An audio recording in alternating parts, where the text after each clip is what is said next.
पटकनी तुमने खाई है या तुमने दी है? ये धर्म से बहकाने वाले इन्हीं के द्वारा तो करवाते हैं कर्मकांड भाजपा वाले। यहाँ की जनता भी ऐसी बावड़ी कर दी इन्होंने। ये जो बड़े बड़े जो मीडिया घराने हैं ये सब दलाल हैं। ये अमित शाह ने क्या दुर्गति करी इनकी, वहाँ मंच में थे। नमस्कार, मैं निरुद्ध चौहान, स्वागत आप सभी का गांव गोहांड में। जैसे जैसे चुनाव नजदीक आ रहे हैं वैसे वैसे प्राकृतिक गर्मी जो है बढ़ती जा रही है, लेकिन इस गर्मी का अलग ही मजा है। हर कोई जानना चाहता है कहाँ क्या चल रहा है, बहुत सारे कॉल आते हैं, जानना चाहते हैं। आज हम बागपत लोकसभा में आए हैं और हमारे साथ में मुखिया गुर्जर जी हैं, जिनको यहाँ का प्रभारी बनाया गया है। बेबाक बोलते हैं, अपनी आवाज़ को रखना जानते हैं। अभी भाषण में भी बोल दिया, अगर कोई आपको परेशान करता है तो हमसे संपर्क करें।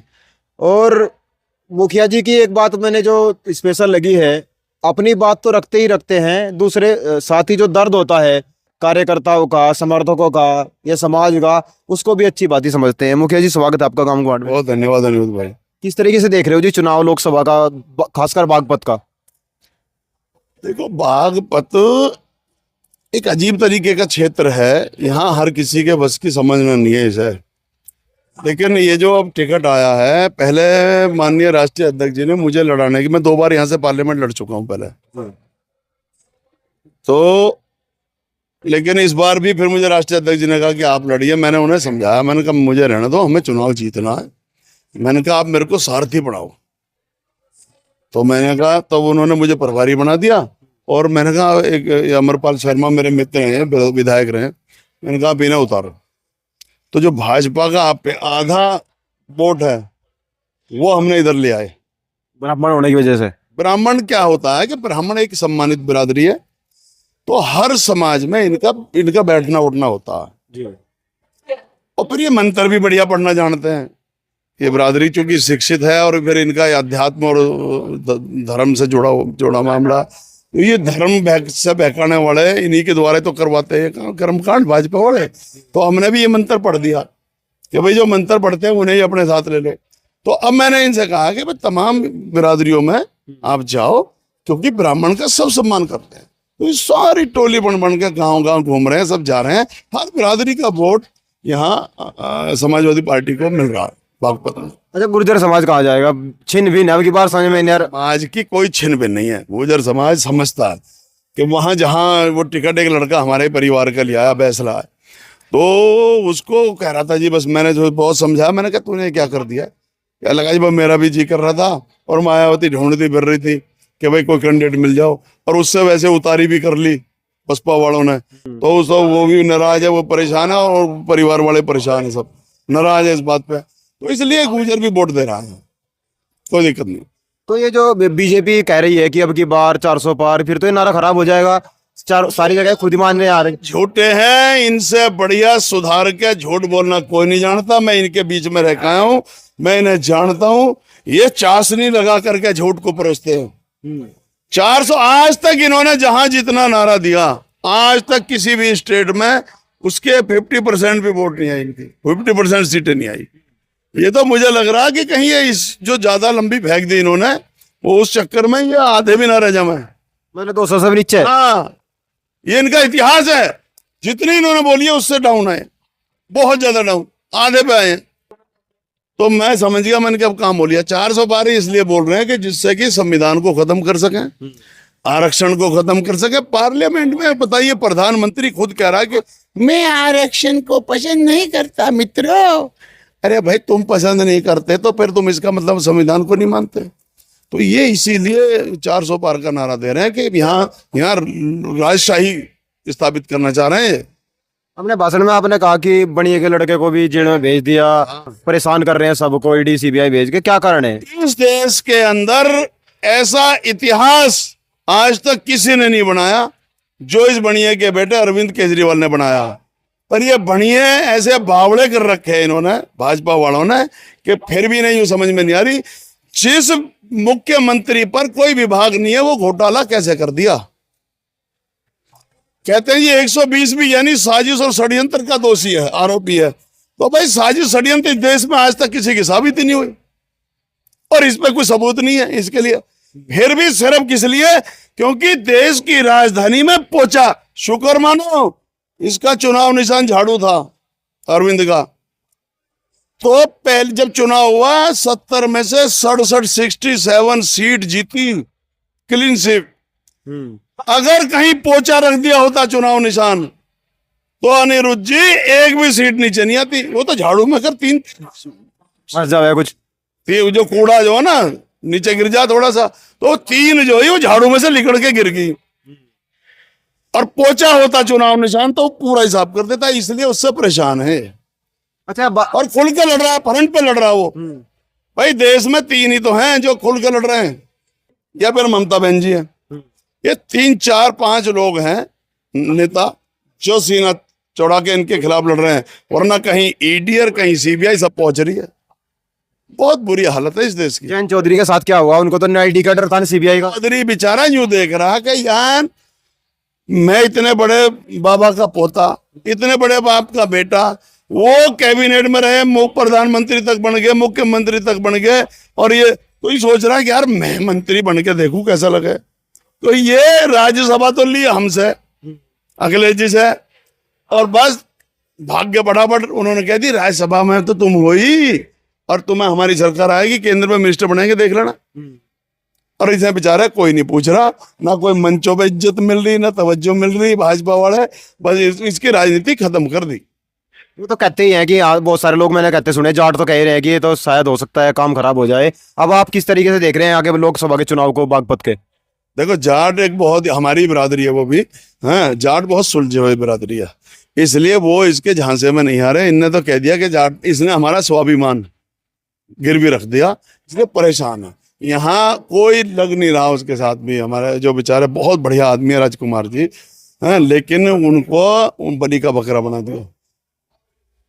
उनका तो आर्थिक स्थिति से भी बर्बाद कर दी, हाँ, और ये जो रंडुओं की टोली में मिला दिया, वो भी बेचारे ऐसे ही हैं, हाँ जी, और वो सारा काम खराब कर दिया। इसलिए यहाँ हमारी समाजवादी पार्टी जीत रही है। अच्छा, इलेक्ट्रॉन बॉन्ड के बारे में क्या कहेंगे आप? अब यही तो मैं कह रहा हूँ, भ्रष्टाचार का इससे बड़ा उदाहरण क्या होगा कि आप यानी कि चंदा लेकर के और धंधा देने का ऑफर कर रहे हो, और फिर अपने आप को कहते हैं कि हम बड़े जो साफ सुथरे हैं। बताओ, ये समझ में नहीं आ रहा। यहाँ की जनता भी ऐसी बावड़ी कर दी इन्होंने कि ये जो रामचंद्र जी को लेकर के आए हैं, हम सोच रहे हैं रामचंद्र तुम्हें लेके आए हैं, ये कह रहे हैं हम लेके आए हैं। तो कहने का मेरा मतलब ये है कि इलेक्ट्रोल बॉन्ड के नाम पर इस तरीके के घोटाले, बताइए, ये वो बन रहे हैं हिंदू। सबसे बड़ा हिंदू के लिए गाय माता होती है। गायों का मांस निर्यात करने वाली कंपनियां जो, उनसे चंदा लिया इन्होंने। अब बताओ कितनी हजारों लाखों गाय कटी होंगी जो इन्होंने करोड़ों लाखों करोड़ों रुपया चंदा ले रहे हैं, और फिर कहते हैं कि हम बड़े ईमानदार हैं, बड़े साफ सुथरे हैं। इनसे बड़ा भ्रष्टाचारी, इनसे बड़ा महाझूठा कोई नहीं हो सकता। मैं कई दिनों से लगातार देख रहा हूँ कि मोदी जी जो है लगातार इसी चीज़ पर फोकस कर रहे हैं कि हम आएंगे तो भ्रष्टाचार खत्म कर देंगे, हम आएंगे तो 400 पार कर देंगे। हालांकि चुनाव आयोग ने राम मंदिर के लिए मना कर रखा है, कोई भी धार्मिक बातें आप नहीं करेंगे, लेकिन ये क्यों तैयार की जा रही है अब की बार 400 पार वाला नारा? किस लिए तैयार किया जा रहा है? इसलिए किया जा रहा है कि आज बाबा साहब भीमराव अम्बेडकर जी का जन्मदिन है, जिन्होंने संविधान बनाया था जी।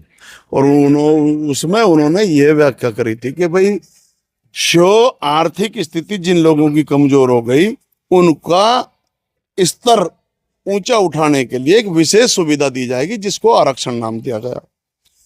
तो जिससे कि वो समाज और राष्ट्र की मुख्य धारा से जुड़ सके, आर्थिक उत्थान हो सके। लेकिन ये उसी आरक्षण को खत्म करने की वजह से 400 पार चाह रहे हैं। उसको संविधान को खत्म करने के लिए 400 पार चाह रहे हैं। तो भला ऐसे कैसे हो जाएगा? इसलिए चाह रहे हैं जिससे कि कोई और विरोध में खड़ा ही ना हो। लेकिन लोग समझ चुके हैं। आज नौजवानों की फौज बेरोजगार घूम रही है, वो इनसे सवाल कर रही है, भाई ये बताओ भैया कि हम तुम्हें इतना लोगों को रोजगार हमने दिया और इतने को देंगे, बस झूठे नारे, झूठी बातें और बस लच्छेदार भाषण। और ये मीडिया कि जो आप लोग तो बड़े जमीन पर काम कर रहे हो, ये जो बड़े बड़े जो मीडिया घराने हैं, ये सब दलाल हैं। चौथा स्तंभ बेच खाया इन लोगों ने भी, सारे दलाली कर रहे हैं जितने भी। मैं तो टीवी देखता ही नहीं हूं, समाचार सुनता ही नहीं हूं, और मैं तो अपील करता हूं सबसे कि अगर ये देश बचाना है, अपना ये बचाना है, तो भाइयों ये जो बड़े बड़े समाचार चैनल है इनको देखना बंद करो, इनका बहिष्कार करो। अच्छा, जयंत चौधरी जी कह रहे हैं कि मैंने उनके 2-3 भाषण सुने, अलग अलग बातें कही कि मैं तो वहाँ पूछ नहीं हो रही थी, एक भी जगह बुलाया नहीं, अब तो मुझे भारतीय जनता पार्टी वाले तो राजस्थान में बुला रहे हैं, कांग्रेस के हमारी एक सीट आई थी कांग्रेस के साथ, तो हमारी कोई इज्जत नहीं हो रही थी, इसलिए मैं बीजेपी में चला गया। ये खुद जो हमारा इंडिया गठबंधन बना था उसमें हैदराबाद और वहाँ इंदौर और ये देश भर में क्या करने गए थे फिर ये? इनकी हर जगह पूछ हो रही थी, हर जगह ज्यादा पूछ हो गई इनकी, वो इन पर हजम नहीं हुई। यहाँ बिल्कुल नहीं हो रही। यहाँ कौन पूछ रहा है ना?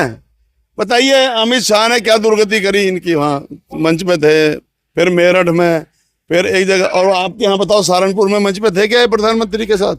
पश्चिम में ही नहीं है तो तुम्हें और कहाँ कोई पूछेगा? इनकी वहां कोई वैल्यू नहीं हो रही। और आज आपको चैलेंज कर रहा हूं, इस चुनाव के बाद अगर ये माफी ना मांगे और पछताए नहीं कि मैंने अपना निर्णय पे गलत करा, इनकी राजनीतिक जो कद बढ़ रहा था वो सब खत्म हो गया। और उसके बाद इनका सिर्फ एक ही इलाज है, इनकी राजनीति तब बचेगी जब ये वापसी आकर के और अखिलेश यादव जी से माफी मांग करके और ये कहेंगे भाई मुझे अपने साथ ले लो, ये स्थिति बनेगी। वो तो कह रहे हैं मैं पलटा नहीं हूँ, पटकनी दी है। पटकनी कहाँ में दे दी इन्होंने? 7 सीटों का ऑफर हमने दिया और अब तुम्हें 2 मिली है, तो पटकनी तुमने खाई है या तुमने दी है? पटकनी जब कहते हैं भाई हमने 7 दी थी, 7 में से इनको 14 मिल गई, देखो भाई हमने पटकनी दे दी। ये भी झूठों में जाकर के इनकी मजबूरी बन जाएगी झूठ बोलना। चौधरी चरण सिंह जी की जो छवि थी वो सब खत्म कर दी इन्होंने, रौन थी। तो यहाँ पे जो जाट समाज है वो साथ में आएगा यहाँ पे इंडिया गठबंधन के, या आरएलडी के साथ जाएगा? देखो 50% तो आरएलडी के साथ जाएगा और 25% वो हमारे समाजवादी के साथ आ रहा, जो पुराने समाजवादी लोग हैं। और 25% लोग जो वो मायूसी के आलम में हैं, वो ना उधर देंगे ना इधर देंगे, वो अपने घर बैठेंगे। जिन्होंने ये महसूस किया, देखा है कि टिकैत बंधुओं के साथ क्या हुआ, किसानों के साथ क्या हुआ, वो हैं कट्टर, जो किसान का बेटा जो वो नाराज रहेगा। चलो, बहुत बहुत धन्यवाद आपका। और अभी हम बागपत लोकसभा पर हैं, आपने मुखिया गुर्जर जी को सुना और बाकी से अपनी आवाज़ रखते ही हैं, बात रखते ही हैं। तो लगातार हम आपको क्षेत्र की खबरें दिखा रहे हैं और दिखाते रहेंगे। आप गांव गांड के साथ जुड़े रहें। जय हिंद, जय भारत।